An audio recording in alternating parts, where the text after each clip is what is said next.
existe, a gente nunca vai poder comemorar o dia do cigano. Então, até me emociona um pouquinho, porque quando a gente tem essa chance de falar, a gente tem que ressaltar esse outro lado.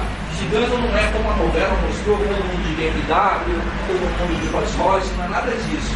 A realidade, principalmente no Brasil, é outra.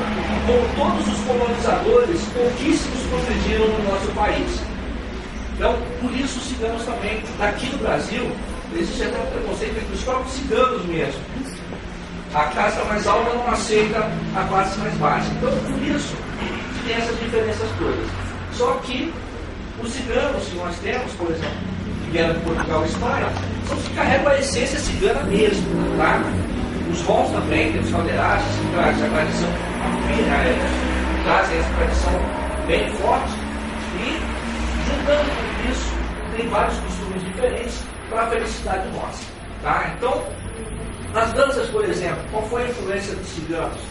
A Grécia, principalmente as danças gregas, estão muito presentes dentro da cultura cigana. As danças de origem túnica, egípcias também. As danças portuguesas e espanholas nem se fala. Tá? Então, com isso, os ciganos criaram o cântico, vamos dizer assim, lamentos para a felicidade nossa.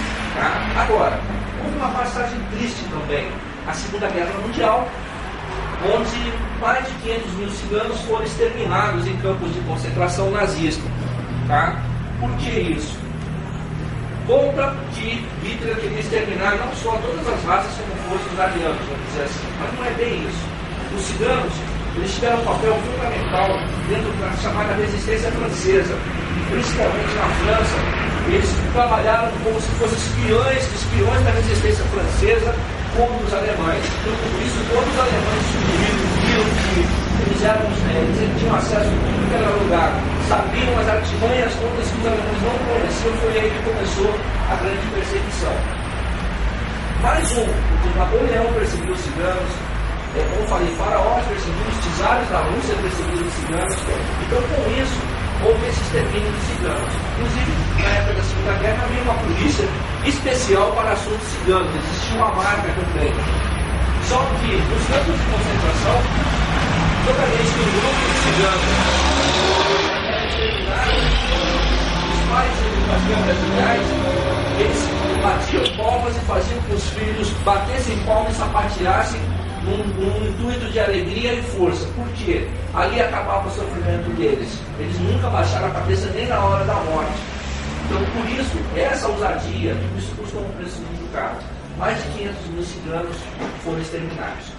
E fora as experiências de costurarem crianças gêmeas, por exemplo, isso é relatado, foi costurado uma criança na outra, com as cordas de vísceras, tudo junto, essas barbaridades que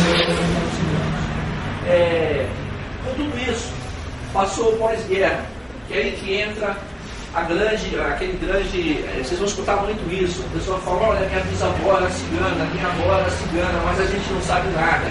Por quê? Grande parte das famílias que sobreviveram na Segunda Guerra Mundial fugiram para a América, trataram de esquecer que foram ciganos um dia ali, pelo sofrimento que os filhos passaram, todos passaram. Então, quer dizer, isso tudo morreu muito conhecimento da cultura cigana. E hoje em dia, não se tem mais por que esconder isso da cultura. Não tem mais por que esconder, porque existe preconceito, sempre vai existir em todas as sociedades.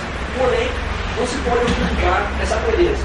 Eu trouxe algumas peças feitas por ciganos também, porque os ciganos onde passavam, eles trabalhavam o cobre, a prata, o latão, o ouro, enfim, todas essas coisas, por serem grandes artistas, todas as cortes abraçavam os ciganos na música. Tá? Por que os ciganos antigos tocavam música clássica? Porque eles só tinham acesso às cortes com a música.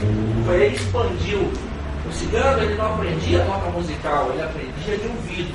E eram tão bons quanto os próprios músicos. A própria dança, o acesso que eles tinham nos castelos, nos feudos, era através da arte maior, que era a dança e a música. Aí surge a grande frase: aprendemos a andar dançando e a falar cantando. Então esse é o grande lema dos ciganos com a arte maior, que é a dança. Por isso que isso é muito importante, levar a sério isso, porque hoje em dia todo mundo gosta da cultura, mas as pessoas deturpam a cultura cigana. Aquela história das saias até a canela, até o calcanhar, tudo, não pode mostrar a perna, etc, etc. Isso é verdadeiro. Tá?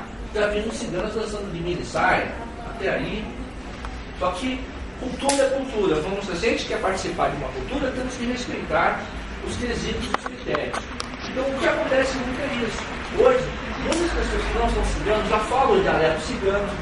Existem, na realidade, todo mundo acha que só tem um dialeto, que é o romanês. E não existe só o romanês. Existe o calé ou o caló, que é o dialeto dos ciganos de Portugal e Espanha que vieram para cá. E tem um terceiro, que é o romanês caló, que é uma mistura dos dois. Então, com tudo isso, está se perdendo. Cada idoso que se vai é uma enciclopédia que é enterrada com ele. Então, por que nós temos o intuito de fazer essas palestras e divulgar isso? Para que as pessoas vejam e entendam o que é esse. Tá? Costumes e hábitos próprios. Existem as leis próprias. Tá? Em cima de 12 mandamentos, o cigano tem a sua própria lei, e isso dentro das famílias é cultuado e é conservado. Existe a sua própria astrologia, isso é uma coisa que traz desde os tempos da Pérsia, tem o seu próprio horóscopo, o seu próprio dialeto, suas próprias leis. Então a gente vai falar um pouquinho, quem quiser fazer pergunta, que seja aberto, tá? Eu não quero também tomar muito tempo com vocês para não ficar cansativo, né? Só para vocês terem um pouquinho conhecimento da cultura.